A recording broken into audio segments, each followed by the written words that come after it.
Today my demo and devo will come from Nehemiah 4, 1 through 6.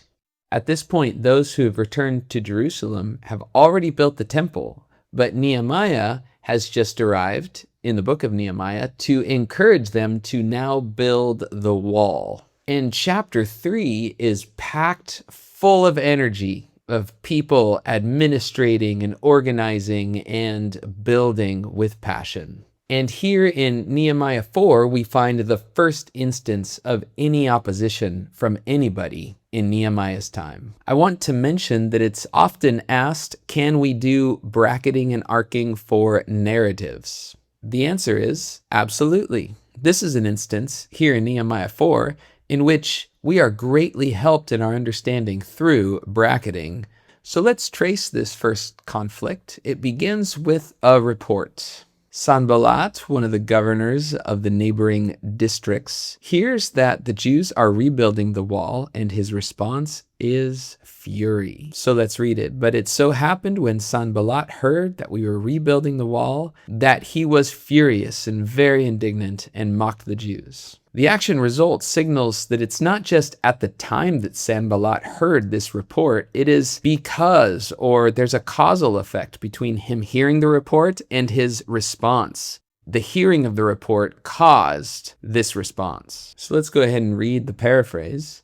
Despite the energy and enthusiasm with which the work began, that's how I'm reading this but here at the beginning with relation to chapter 3, it so happened when Sanballat heard of all the work that we were doing, we were actually making progress with the wall, that he began to massively rage and therefore expressed himself with public trash talk. So having read the paraphrase, let's read the summary. As you know, the paraphrase is to expand on what's going on, but the summary contracts it. And so here I wrote, but in keeping with the logic of the first word, Sanballat raged as a result of our progress and insulted the Jews publicly. Now this actually covers everything from 1a down to 2f. Now you might ask, wait a minute, there's a whole verse 2 here that you didn't include here. That's true, but the reason is that it's subordinate and therefore ultimately not necessary to the broader argument. And so I left it out. What verse 2 is doing is telling us what the mocking was, or in what manner he mocked the Jews. And so that isn't to say that it's not ultimately important, but for the sake of the logic of the broader brackets, what we really need to hone in on is this straight line here to the mocking and the fury. These are details we can unpack in our paraphrase, but are not going to be helpful in our summary. But let's go ahead and read through them. And he spoke before his brethren and the army of Samaria and said, what are these feeble Jews doing? Will they fortify themselves? Will they offer sacrifices? Will they complete it in a day? Will they revive the stones from the heaps of rubbish, stones that are burned? Now you'll notice in my paraphrase that I take each one of these to be rhetorical questions because they are mockery. He's not actually asking these questions hoping for an answer. He is making an argument with his incredulity, his exasperation. And so my paraphrase catches that tone. These little head-in-the-cloud Jews will accomplish nothing.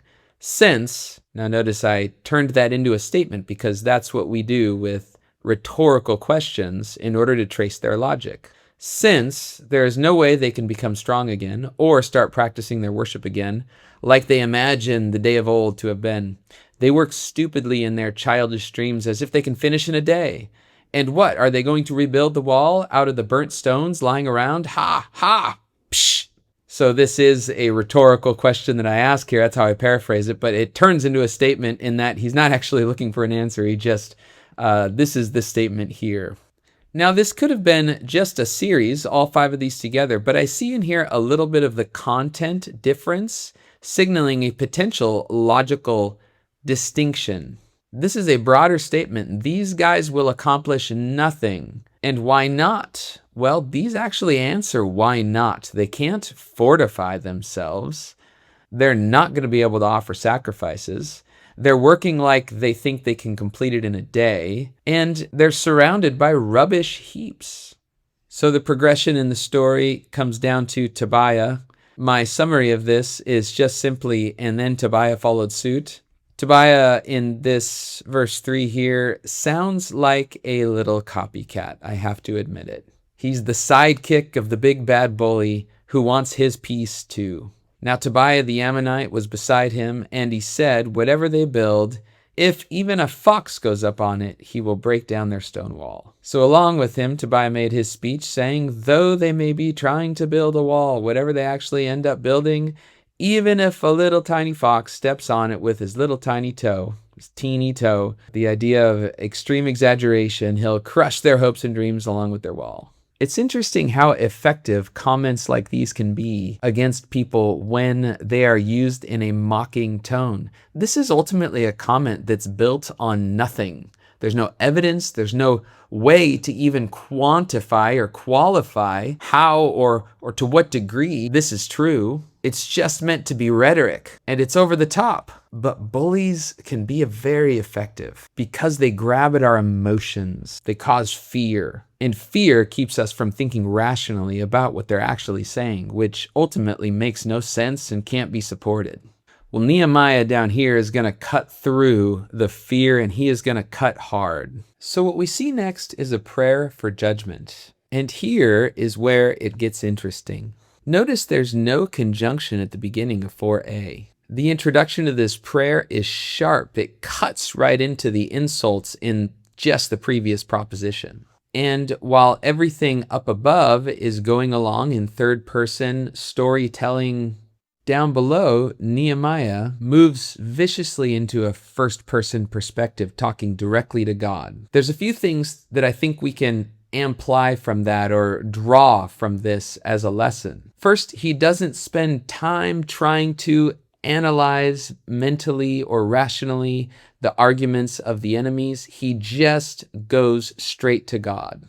Second, one would think that this should be introduced with, and so we prayed, comma, quotation, hear, O our God, etc., etc.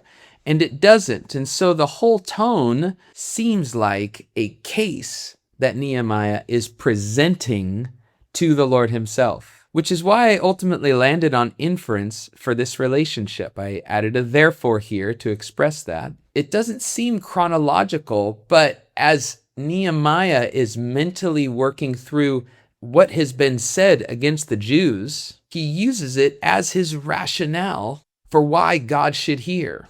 So let me read it, and then I'll read the paraphrase, and then we'll see what we ended up with in our summary. Hear, O our God, for we are despised. Turn their reproach on their own heads, and give them as plunder to a land of captivity. Do not cover their iniquity, and do not let their sin be blotted out from before you. For they have provoked you to anger before the builders. Various facets are important we need to draw out. First, there are two primary requests, hear and turn their reproach on their own heads. It's not often that we see a bilateral over just three propositions, but we see that here we are despised, we are hated, and therefore hear and therefore act.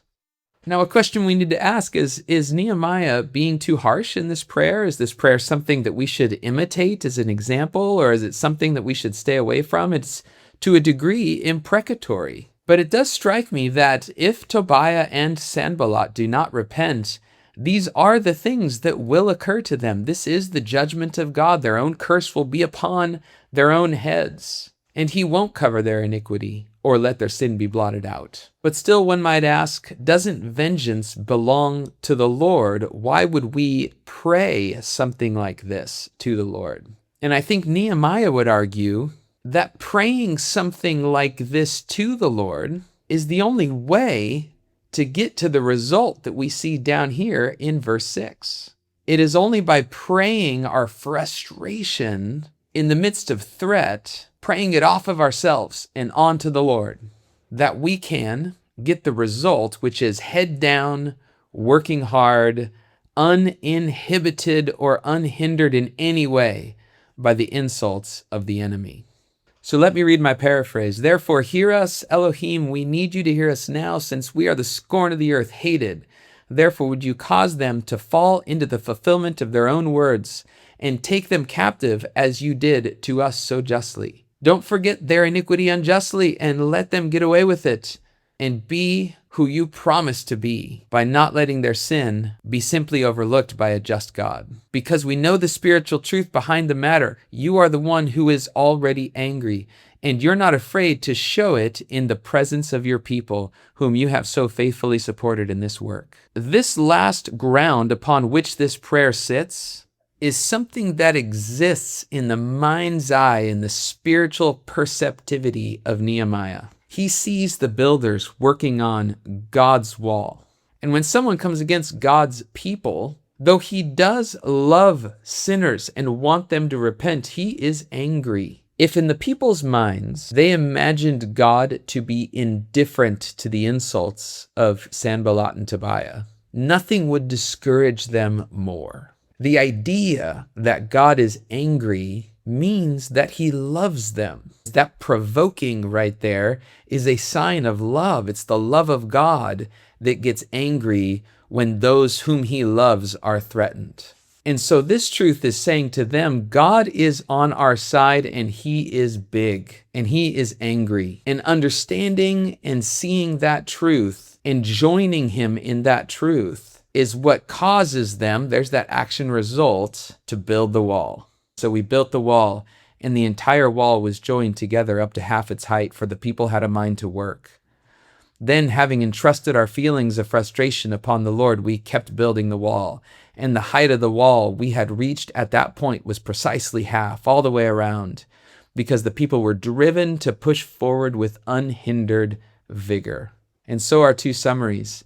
That's why we ask you to hear them. There's that argumentation language that I see in the lack of a conjunction and the sudden interjection of the prayer here in the word here. That's why, in the inference, that's why we ask you to hear them, O God, and turn their words back on themselves. And so, with vigor unabated, we reached the halfway point. So I'm now able to tie my 4 subpoint summaries together into what is ultimately, with the logic here, going to be my main point summary. I weeded some more out and I made a main point summary. So here it is. But hearing of the progress, Sanballat raged, and along with his sidekick Tobiah, publicly trashed the Jews. Therefore, hear, O God, turn their curse back on them. So we were motivated to build the wall to the halfway point. Peter says, vengeance is the Lord, he will repay. If God did not exist and we did not have confidence that he would be the ultimate judge, when traumatic and disheartening attacks occur, what other recourse do we have but to take our own vengeance? No, it's because we have a God in whose hands vengeance ultimately lies, that we can pray and cast our feelings of discouragement or frustration up to him, that we can look to him and see him supporting us, and we can get our head down and finish the work. And that's how God is able to turn conflict and attack into motivation to work even harder. The Paraphrase course was designed not only to teach you how to display your interpretation of an arc or bracket, but also how to test it through a paraphrase. You'll learn techniques that help you communicate your understanding, strengthen your interpretive stance, and make the broadest and most difficult connections in a passage, all by approaching the text with the skill of a trained detective. If that sounds helpful, you can find the course at Biblearc.com.